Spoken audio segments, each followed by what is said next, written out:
மசால் வடை குருமா எப்படி செய்யலாம் அப்படின்றத பார்க்கலாம் வாங்க. 1 ஸ்பூன் சோம்பு, கொஞ்சமாக இஞ்சி, 2 பல் பூண்டு சேர்த்துக்கோங்க. அரை மணி நேரம் ஊற வச்சு கடலைப்பருப்பு அதுவும் கூட சேர்த்துட்டு கொஞ்சமாக உப்பு போட்டு மிக்ஸி ஜாரில் அரைச்சிக்கலாம்.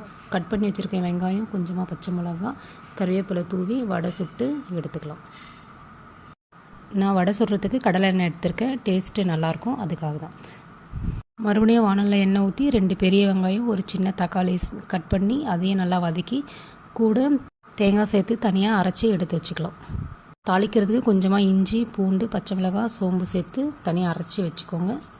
வானலில் எண்ணெய் ஊற்றிக்கிட்டு எண்ணெய் காஞ்ச உடனே பட்டை வகைகளை சேர்த்துக்கலாம். அரைச்சி வச்சுருக்க இஞ்சி பூண்டு பேஸ்ட்டு, கருவேப்பிலை, அரைச்சி வச்சுருக்க வெங்காயம் தக்காளி பேஸ்ட்டை சேர்த்துக்கிட்டு தேவையான அளவுக்கு தண்ணி ஊற்றிக்கலாம். காரத்துக்கு 3 ஸ்பூன் மிளகாத்தூள், 1 ஸ்பூன் கரம் மசாலா, தேவையான அளவுக்கு உப்பு சேர்த்து நல்லா கொதிக்க வச்சுருங்க. கொதி வந்த உடனே சுட்டு வச்சுருக்கிற வடையை அது உள்ளே போட்டுட்டோம் அப்படின்னா நமக்கு குருமா